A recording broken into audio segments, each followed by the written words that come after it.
Bonjour frères et sœurs, aujourd'hui nous continuons notre exploration. On va descendre un très long et très profond tunnel. Je vais même oser dire qu'on va séparer en différents niveaux cette grotte d'exploration qu'on pourrait tout nommer la richesse, l'impact que la richesse peut avoir. On va même réexaminer certaines des choses que Cole a déjà dit et qu'il veut bâtir dessus. Donc on a déjà cette information, on a déjà euh, réfléchi à ces choses, Qualet va dans d'autres directions en rapport avec ça, il veut ajouter de l'information, on comprend qu'il bâtit dessus.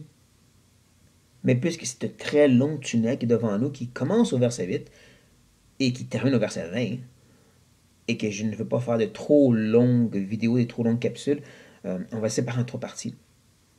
On va regarder que quelques versets ce matin, cette fois-ci, et d'autres plus tard. Donc, nous, on va commencer en regardant, comme je dis encore une fois, cet impact de la richesse et l'effort de pourvoir nos besoins. Mais on va commencer avec deux versets qui semblent par rapport, qui revient à ces d'autres hevel, ces d'autres choses insaisissables, troublantes de la vie, de l'oppression et de l'autorité. Sauf qu'il va regarder avec une autre optique. Comme je dis, il veut bâtir sur ce qu'il a déjà dit. Il veut revenir à l'oppression, revenir à l'autorité, mais regarder avec un regard plus positif, nous ramenant vers Dieu, nous ramenant vers la sagesse. Et comment ça donne un peu plus de palpable à ces choses qui sont si négatives. Maintenant, la dernière fois, il nous a parlé d'oppression et de l'autorité comme étant quelque chose de très mal, le roi qui est insensé. Cette fois-ci, il veut regarder un roi qui a de la sagesse. Cette fois-ci, il veut regarder l'oppression, mais sous l'autorité de Dieu. Donc, comme je dis, il garde. Nos premiers pas vont rester dans le positif. Mais ensuite, on va avancer plus et explorer la caverne de la richesse. Donc, nous commençons au verset 8. Il dit, si tu vois dans une province le pauvre opprimé et la violation du droit et de la justice, ne t'en étonne point. Comme je dis, on a déjà parlé de cette idée qu'il y a d'oppression, puis personne pour les réconforter. Mais cette fois-ci, Colette ne se concentre pas sur le réconfort ou le bien qu'on pourrait apporter, c'est juste, oui, il y a ce mal qui se passe, mais soyez pas étonnés. Ce manque d'oppression, la violation du droit, de la justice, c'est la répétition, la triple répétition pour vraiment revenir à, ouais, mais soyez pas étonnés. Et il va nous expliquer pourquoi, bien sûr. Car un homme élevé est placé sous la surveillance d'un autre plus élevé. Et au-dessus d'eux, il en est de plus élevé encore. Maintenant, il y a deux façons de comprendre où est-ce que Qualet nous apporte. La première, comme certains commentateurs vont dire, c'est qu'il démontre que cette oppression existe parce qu'il y a toujours une autorité plus grande qui oblige l'autre. Le petit sergent, il est méchant avec son armée parce qu'il y a un lieutenant par-dessus lui qui l'oblige. Puis par-dessus tout, c'est un général. Ou si on prend l'exemple de Coalet, on prend le peuple dans le temps d'Israël, ben, les gens qui dirigeaient la corvée, parmi les 1000, ben, ils sont comme ça parce que ceux de la province sont comme ça, puis à cause que le roi, il est comme ça. Ça serait le regard plus négatif. Mais considérant où est-ce qu'il vient nous amener au verset 9, positivement en regarder l'autorité, le roi, je ne crois pas que le but de Coalet, c'est de dire qu'il va toujours avoir des dirigeants plus méchants. Je crois qu'ultimement, quand il a dit qu'il y en a d'autres qui sont encore plus élevés que tout, c'est qu'il nous amène à Dieu. Sentez-vous libre dans le désaccord, mais je crois que ici, maintenant, Koala veut faire un petit 180 degrés, à place de regarder l'oppression sur la terre, sous le soleil, il veut qu'on regarde à l'idée que par-dessus tout ça, il y a un Dieu qui est au contrôle. Donc, soyez pas étonnés. Comme il a même dit avant, Dieu fait ces choses ou permet ces choses pour démontrer la laideur du cœur de l'homme, qu'on est toutes des bêtes. Il laisse tous ses dirigeants agir ainsi, mais ultimement, par-dessus ça, il est quand même l'autorité. Dieu est quand même au contrôle de ces méchants et oppresseurs. Maintenant, comme je dis, il reste dans l'aspect positif et au verset 9, il va dire un avantage pour le pays à tous égards, c'est un roi honoré. On voit l'idée d'avantage, de palpable. Maintenant, ce qui est intéressant, c'est que différentes traductions l'approchent différemment ce verset. Et la façon que c'est écrit en hébreu, c'est possible. Comme par exemple, il y a une traduction qui s'appelle Lamartin. Pas moi. C'est écrit il y a des centaines d'années. Mais cet homme essaie de traduire littéralement ce que c'est écrit en hébreu, a dit la terre a de l'avantage par-dessus toute chose. Le roi est asservi aux champs. En d'autres mots, le roi comprend que si le peuple est trop oppressé et qu'il ne peut pas travailler, ils vont mourir de faim. Un roi sage va comprendre qu'il a besoin du peuple pour survivre lui aussi. T'es roi, mais sans personne qui travaille sur les champs, tu meurs de faim. C'est un peu comme ça qu'on peut voir aussi dans la traduction appelée la français courante. Ils l'ont traduit ainsi. Il serait préférable pour le pays d'avoir un roi qui favorise le travail des champs. Oui, c'est encore la même idée. Le roi qui comprend, qui va être assez sage, pas comme l'autre roi insensé, assez sage pour comprendre, j'ai besoin que mon peuple réussisse, sinon moi je vais souffrir. On a vu un exemple très flagrant dans notre histoire avec le communisme en Russie, qui ont tellement oppressé le peuple, maltraité, des gens mourir par des millions pour que justement les gens haut placés réussissent, mais ça fait attention que le peuple s'est rebellé. Ça fait attention que le peuple a cherché à mettre fin à cette oppression et à mettre fin justement à cette autorité et ça a tout été détruit après Staline et après tout s'est effondré. On pourrait dire que Colette fait du sens dans ce qu'il dit ici. Qu'est-ce qui va vraiment être palpable, c'est le roi qui comprend ça. C'est pourquoi je ne pense pas que le verset 8 est négatif mais positif. Mais comme je dis, sentez-vous en désaccord.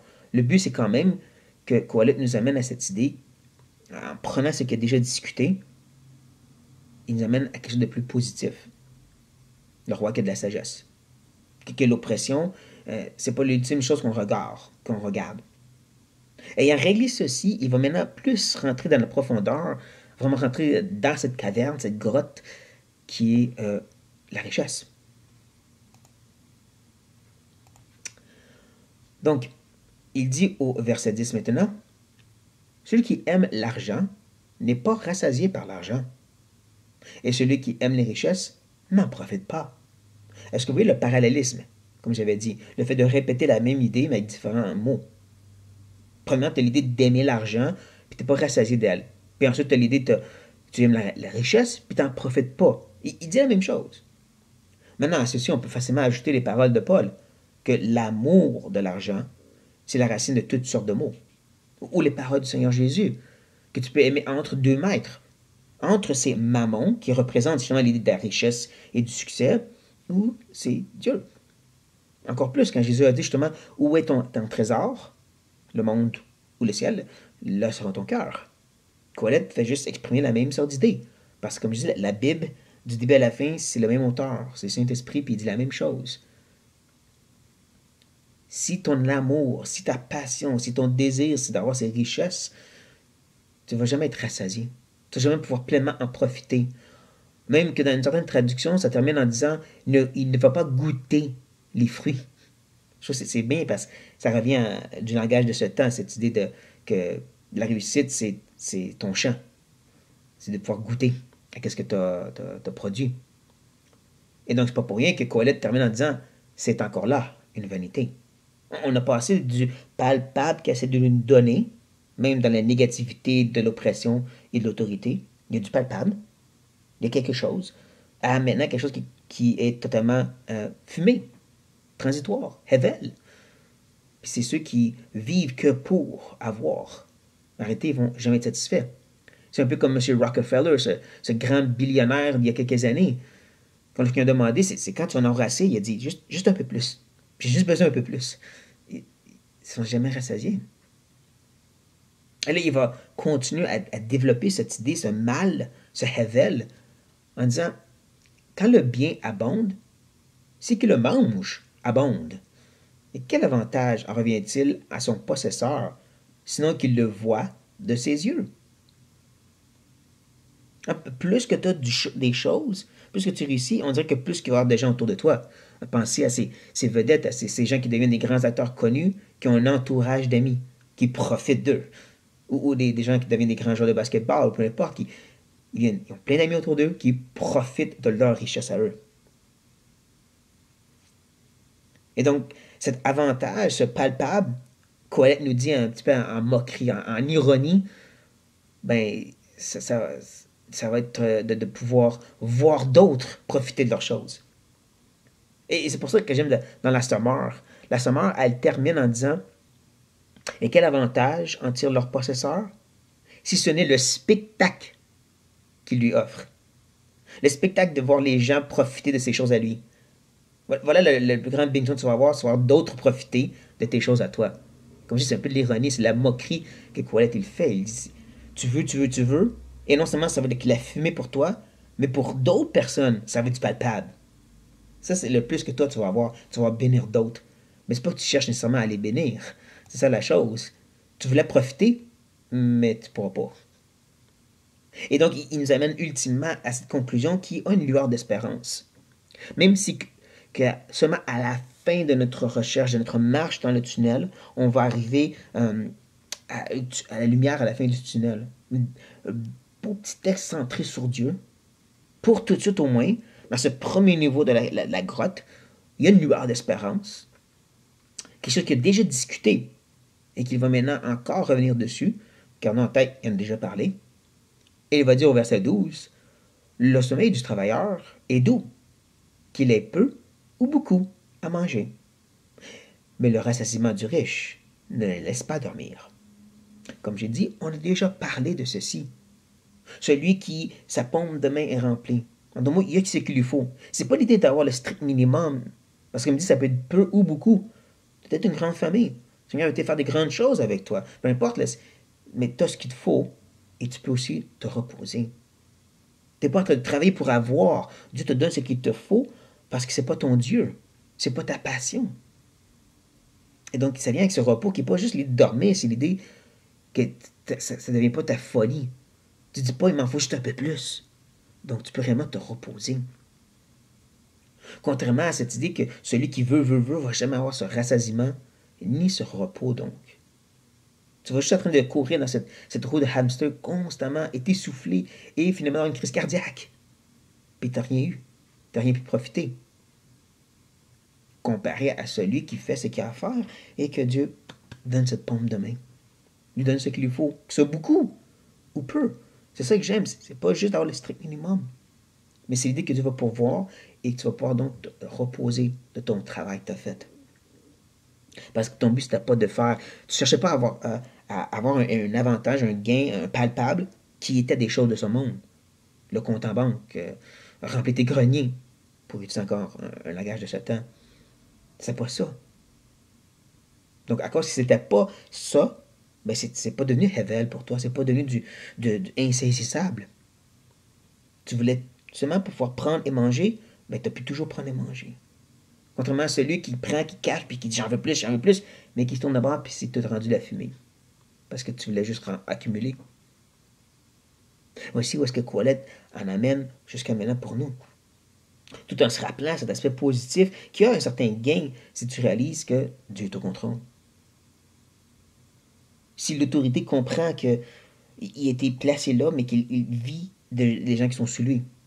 S'il y a cette sagesse d'en haut, cette sagesse qui vient de Dieu, ça va être bon pour le pays. Encore quelque chose d'avantage, quelque chose de palpable. Parce que sinon, tu as l'autre côté où est-ce que tu cours pour avoir, mais tu n'as jamais rien.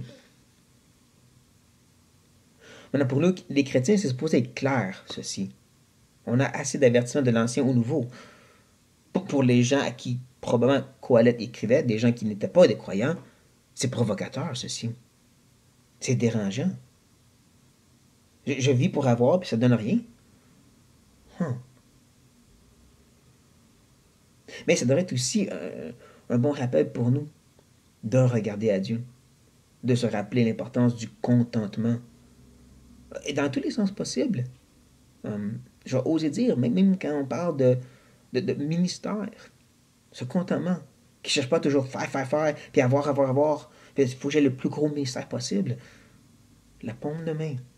C'est beaucoup ou peu que Dieu me donne et que je peux avoir du repos dans ça. À la place de juste assez d'avoir, puis ultimement, ça devient toute de la fumée. Toute de la fumée. Mais bon, j'ai extrapolé, j'étais un peu plus loin que le texte me permettait. Je demande pardon pour ça. Mais quand même, je crois que ce que Quillette dit peut encore nous parler à nous maintenant. On le sait, mais c'est bon de se faire rappeler. La paume de main. Beaucoup ou peu. que Dieu donne et que je puisse avoir ce repos aussi. Cette avant-garde, cette préparation pour le repos céleste.